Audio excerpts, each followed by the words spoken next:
Hello and welcome. I'm Austin Kopelarczyk, composer and arranger, bringing you episode 8 of Book Review.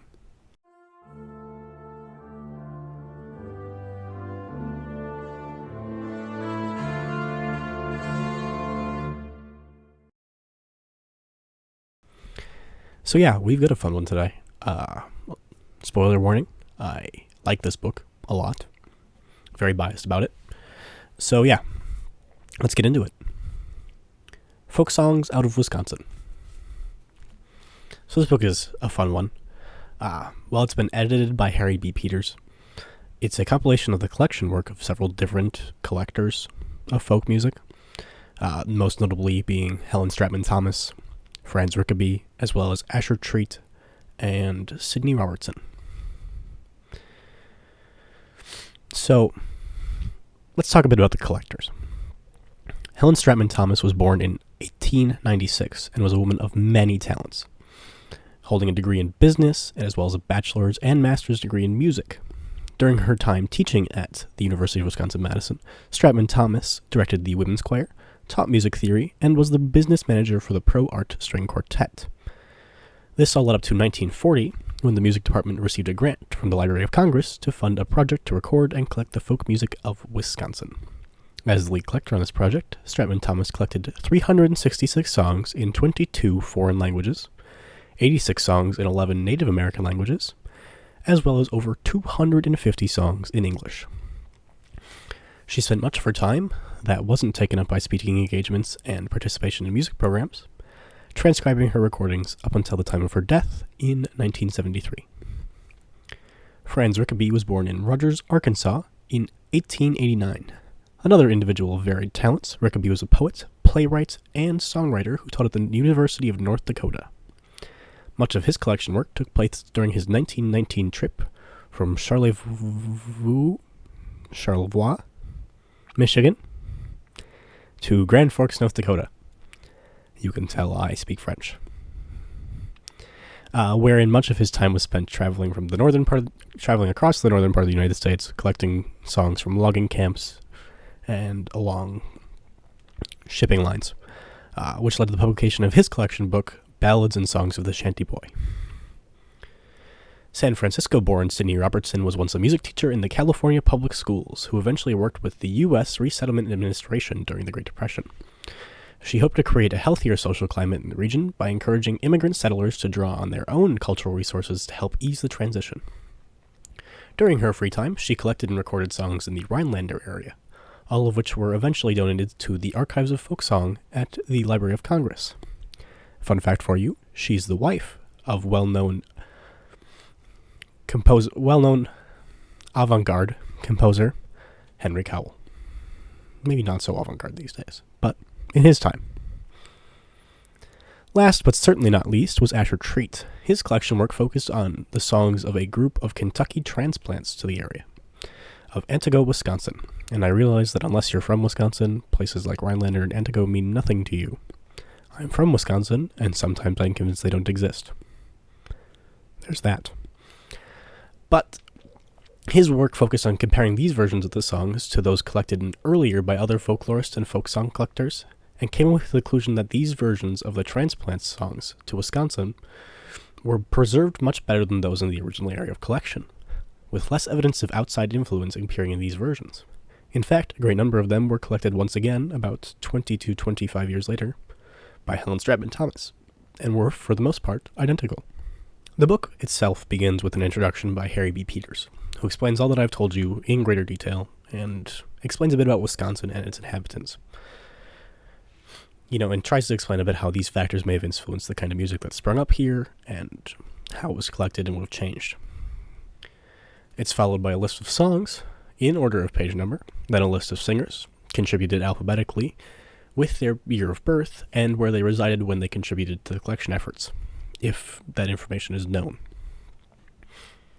After this, there's 2 sections dedicated to excerpts from the journals of both Franz Rickaby and Helen Stratman Thomas during their collection journeys. In a fascinating insight, Rickaby mentions paying 75 cents for dinner one night. Man, I wish. After this is a number of pages dedicated to photos that were taken on Stratman Thomas's collection trip. And then on page 43, the true meat of the book begins.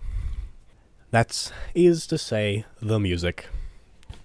This is truly a songbook, a folk song collection, so it is primarily folk songs, and there's just usually small snippets about each song, where it was collected, who collected it, which is just wonderful. I think it's really important that when we do something like this, it's important to think about the people who sang this, the people who it was collected from. You know, I was reading another folk, I shouldn't say reading, it was a collection of folk songs, so I was looking at it. I was reading another collection of folk songs recently, which I'm planning to review soon, probably next, where they don't do that, you know? There's nothing about where these were collected, there's nothing about who sang them, why they were sung. It's stupid. No, I don't agree with it, but that's what you get sometimes.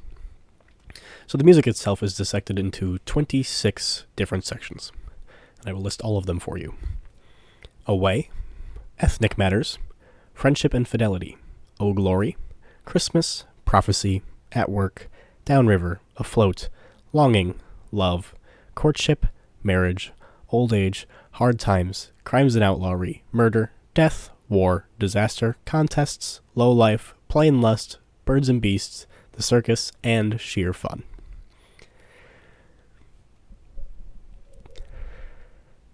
Each section features multiple tunes, and as I mentioned earlier, there's usually some snippets of where they were collected, who collected them, and they're interspersed throughout is some neat little artwork and some fun photos. Yeah, I'll leave that. I'll do the rest of my opinion, which we're at. As a Wisconsinite and a composer who is particularly interested in the folk music of Wisconsin, this book is sensational. It's awesome. I love it. It's amazing. I don't know. It's helped shape recently a large part of my body of work, which I suppose isn't that large as a burgeoning composer, but I don't see it going away anytime soon. This interest with folk music, you know, I'm a big Granger fanboy, so this came at a very good time. I enjoy the small stories, and most of the pictures and drawings included in the book are pretty cool, except for one that I'm fairly certain is 3 guys in blackface, but this was taken in the 1940s, you know, different time, different ethnic, or different, ethical thing. I don't condone it, but I can kind of see how it would show up in the book, especially because I think this was compiled in the 1970s, you know, very much before our modern conception of a lot of, 1977. So, very much before our modern standards of ethicality and stuff. You know, I've even used tunes, as I mentioned, to really, I've used them as the focus of a few of my songs recently. I've set one of these for TBB choir. I'm working on a setting for a few of them for wind band.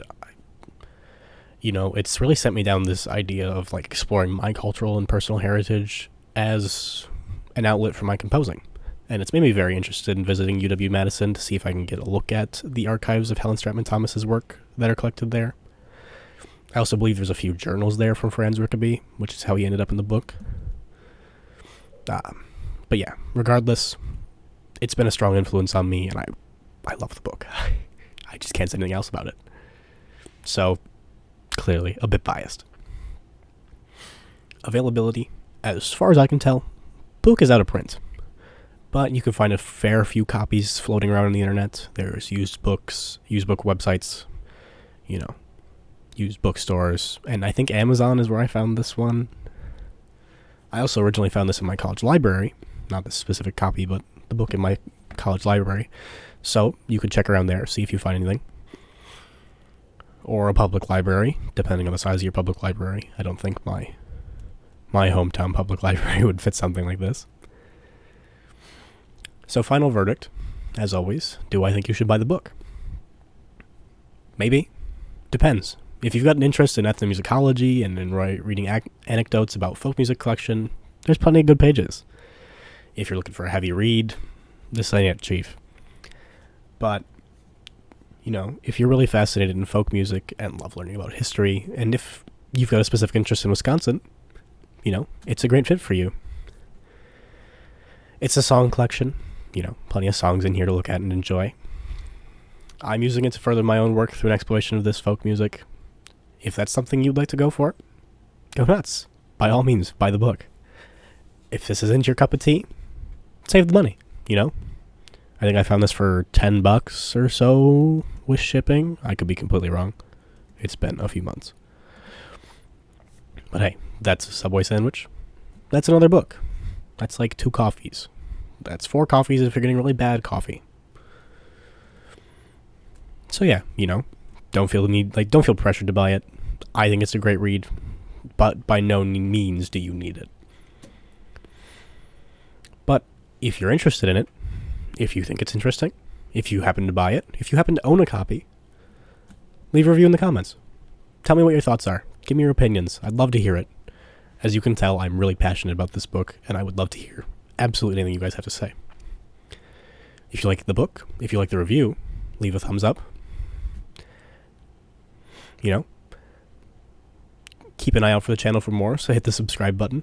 I've got another one coming up very soon on a book that I feel the complete opposite about, which is also a folk song collection, funnily enough. But one I don't think has a lot of scholarly integrity. We'll just put it that way. But yeah. Thumbs up, subscribe, leave a comment, do all the YouTube things. And I hope to see you next time. So yeah. That's all.